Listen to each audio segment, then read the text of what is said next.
전에 먼저 만날 분은 문재인 캠프 김부겸 선대위원장입니다. 단일화의 세 가지 원칙을 이분이 제시하셨는데요. 도대체 그 원칙이 뭔지 그 내용 들어보죠. 50원의 단문, 100원의 장문 유료 문자 샵 111입니다. 문재인 안철수 두 후보가 발표할 새정치 공동선언, 이 공동선언을 논의하기 위해서 양측 실무진이 어제 처음 만났습니다. 여기까지는 착착 진행이 되고 있죠. 그런데 사실 새정치 공동선언 하고 나면 단일화 방식을 본격적으로 논의해야 되고요. 그때부터가 쉽지 않을 걸로 보입니다. 이런 상황에서 문재인 캠프 김부겸 공동선대위원장이 단일화의 세 가지 원칙을 발표했습니다. 국민 참여, 국민의 알 권리, 그리고 국민과 통합하는 단일화가 돼야 한다. 이게 어떤 의미일까요? 추측 보도만 난무하고 있는데요. 저희는 직접 들어보겠습니다. 민주통합당 문재인 캠프 김부겸 공동선대위원장 연결이 되어 있습니다. 위원장님 안녕하세요. 예, 안녕하십니까. 예, 어제 양측 실무진이 처음으로 만났는데 큰 틀에선 합의가 됐다고요? 네네, 예. 예, 그럼 새정치 공동선언은 대략 언제쯤에 발표가 됩니까? 예, 실무 협상단들도 이제 국민들의 기대를 알고 있거든요. 빠른 시간에 결과물을 내고 또 다음 단계로 나가야 된다는 것은 분명히 알고 있는데. 예. 아직까지 아마 양측의 준비 정도라든가 또 조금 미묘한 문제가 있습니다. 뭐 국민연대라는 문제를 어떻게 처리할까. 그러니까 저희들은 주말까지는 마치자는 입장이고요. 예. 아마 안 후보님 측은 조금 더 양쪽의 그 정책 발표 등등 시간을 조금 더 걸리지 않겠느냐 그렇게 얘기하는 것 같은데요.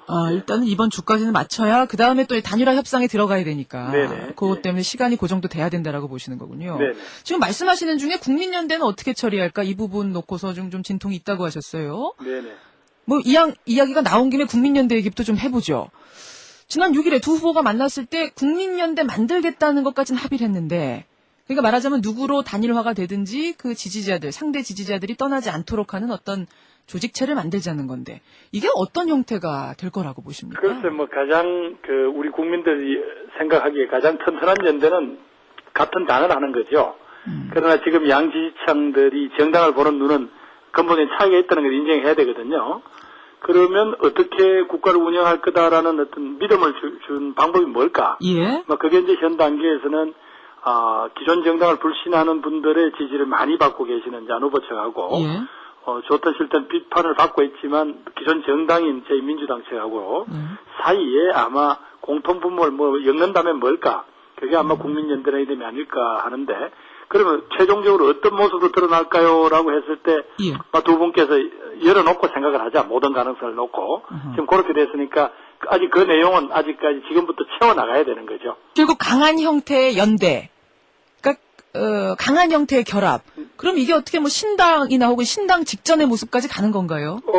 저희들이 보기에는 결국 이제 정치적인 세계에서는 가장 강고한 연대는 같은 당을 하는 거잖아요. 그렇죠. 또 같은 당을 못하면 당은 따로 하되 서로 이제 말하자면 손을 잡는 거잖아요. 예. 그것도 안 되면 말하자면 공통의 목표, 당면의 목표를 두고 서로 각자 자기 역할을 하는 거란 말이죠. 예. 그런데 지금 국민들이 그냥 평상시 같으면 각자 자기 자리에 서서 열심히 하면 되는데 지금은 대선 국면이라는 엄중한 시기에 지금 한 40일 남은 큰 전투를 해야 되잖아요. 예. 그래서 그 방법이 뭘까를 놓고 지금 아직 양쪽의 입장이 조율하는 게 남았다는 뜻입니다.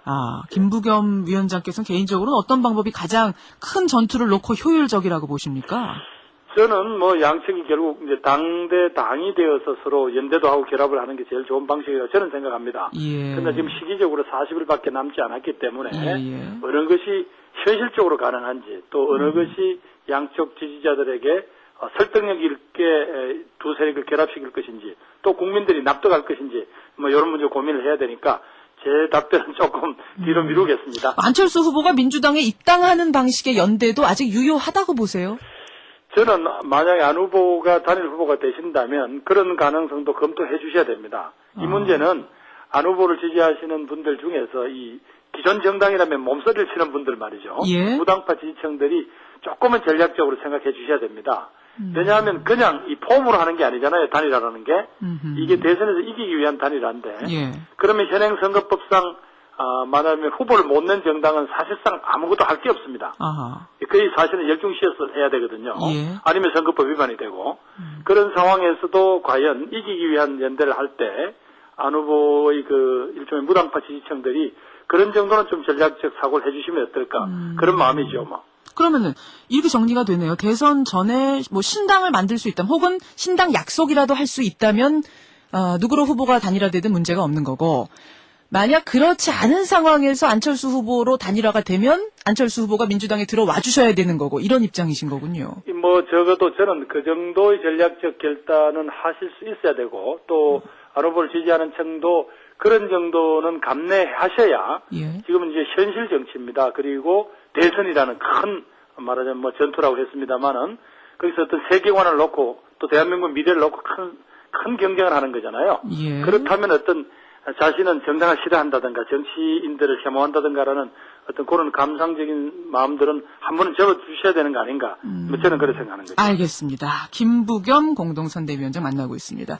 얘기를 다시 좀 앞으로 돌려서요. 새정치 공동선언 얘기하다가 지금 단일 국민연대 얘기로 넘어왔었는데 그 새정치 공동선언 뭐 내용이야 뭐 더 조정을 좀 해봐야겠습니다만 일단 이것만은 꼭 들어가야 한다 생각하는 게 있으시다면 어떤 걸까요? 글쎄 이제 두 세력들이 적어도 새로운 정치를 한번 해봅시다.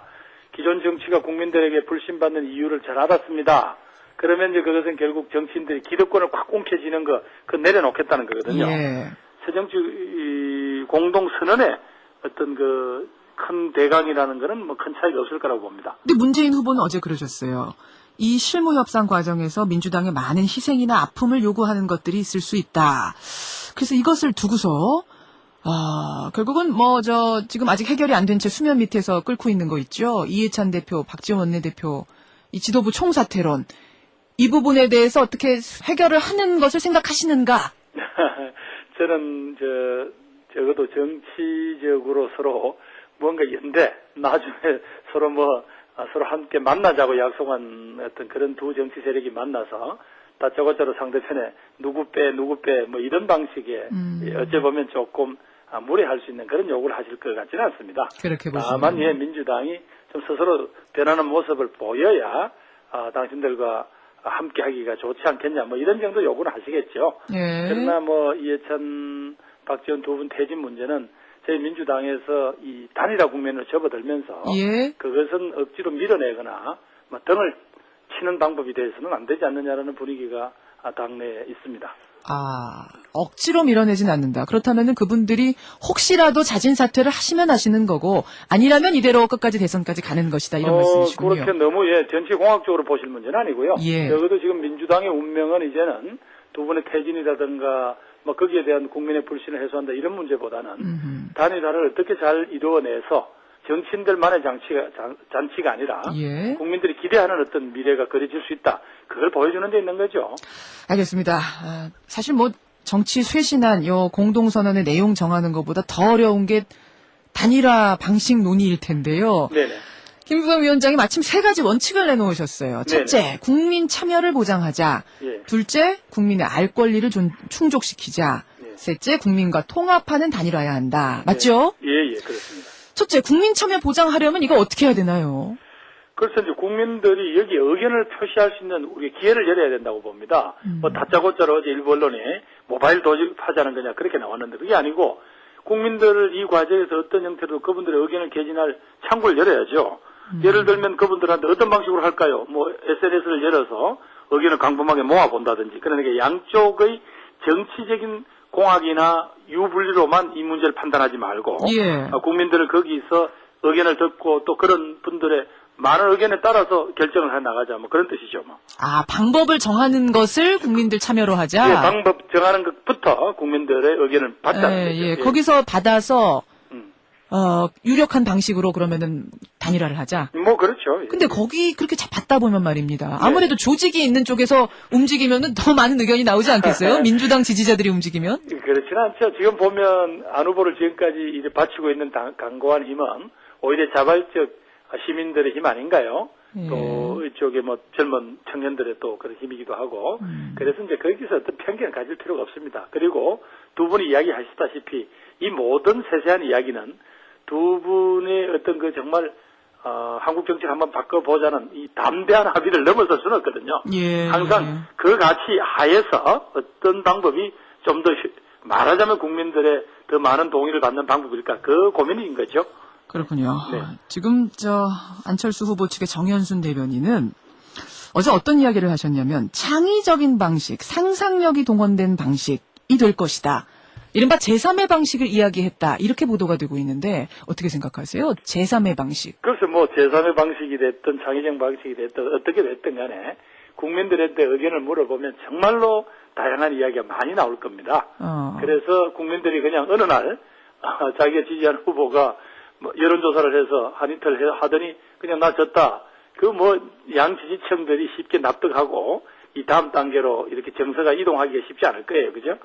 그래서 그런 과정에서 국민들이 야, 이 방법이 어떠냐, 저 방법이 어떠냐고 했는데 예. 그 중에서 어떤 방법이 제일 좋겠다고 다수 의견이 모였다. 그래? 그러면 또 그 방법에 따라 결과를 지켜보지 뭐 하고 국민들이 이게 남의 일이 아니라 정치권들만의 일이 아니라 예. 우리의 일이라고 이렇게 인식하는 과정이 필요하지 않겠습니까? 예. 그럼 지금 말씀하시는 중에 100% 여론조사만으로 가는 것은 좀 납득하기 어렵다 이렇게 보시는 거군요. 예, 그렇죠. 왜 뭐 때문에 미리 그걸 상정하고 하죠? 아직도 다양한 방식을. 예. 아니 왜냐면요 시간이 별로 안 남았어요. 지금 후보 등록일 전까지 한 15일, 16일 남았나요? 그러니까 결국은 이렇게 하다가 여론조사 한 이틀 해가지고 정하지 않겠느냐? 노무현 정몽준 단일화 때처럼 말입니다. 그런 얘기들이 실질적으로 많이 나오는데. 그런데 그거는 너무 정치를 아까 이야기 공학으로 보는 분들이고요. 양쪽이 뭐 의지만 있다면 얼마든지 아직도 기회는 있는 거죠. 그렇군요. 그러면 결국 이쪽도 좋고 저쪽도 좋은 방식이라면 여론조사 조금 하고 경선도 좀 하고 결합하는 방식이 될까요? 구체적인 방식이 이제 앞으로 협상을 해야 될 텐데 그걸 제가 주제 넓게 이야기할 수는 없고요. 다만 아까 말씀드린 대로 국민들은 어떤 방식을 통해서 자신들의 의사가 관철되기를 바랄까? 그거는 조금 우리가 물어야 되지 않겠습니까? 예. 양쪽 진영의 유불리만 가지고 따지기에는 워낙 중대한 문제다.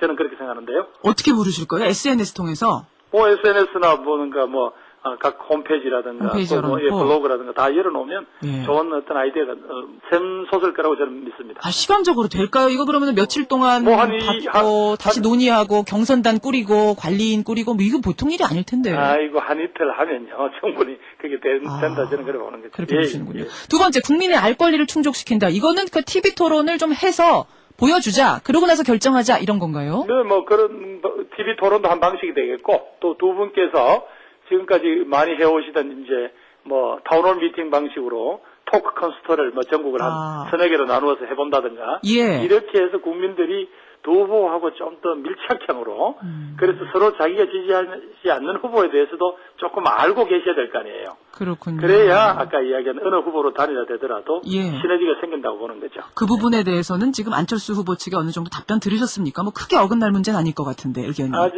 뭐 저희들은 이런 생각을 했다는 건데 아직 뭐 답변을 듣지는 못했습니다. 예. 일각에서는 근데 이렇게 얘기해요. 단일화를 정하는 게 워낙 힘들고 복잡한 작업이기 때문에 결국에는 실무진 차원이 아니라 결국엔 후보 간 결단으로 즉 문재인 안철수 두 후보가 단판 통해서 방식 정하는 것 아니냐 이런 전망도 나오는데. 근데 그런 방법도 뭐 열어두어야죠. 왜냐하면 제가 말씀드린 대로 이 모든 것이 단일화를 결단한 두 분의 큰 마음이라 할까 그걸 넘어설 수는 없잖아요. 이것은 말하자면 부속문서 같은 건데. 예. 알겠습니다. 어쨌든 뭐 이 지금 작업들 보니까요. 국민과 함께 하려면 꽤 오랜 시간 걸릴 것 같고 열어놓으셔야 될 것 같고 네네. 그러려면은 새정치 공동선언도 꽤 빠른 시간 안에 마무리가 돼야 될 것 같은데 네네. 그 스케줄이 좀 문제가 되겠네요. 뭐 저희 생각엔 그런데 이건 또 역시 상대가 있는 문제니까 마치 우리 입장만 막 강요하듯이 언제까지 합시다 뭐 이렇게 할 수는 없잖아요. 그래 오늘 두 번째 만난다니까 예. 이런 사정을 진지하게 아마 호소할 겁니다. 알겠습니다. 여기까지 오늘 말씀 듣겠습니다. 고맙습니다. 네, 감사합니다. 문재인 캠프 측의 김부겸 공동선대위원장이었습니다.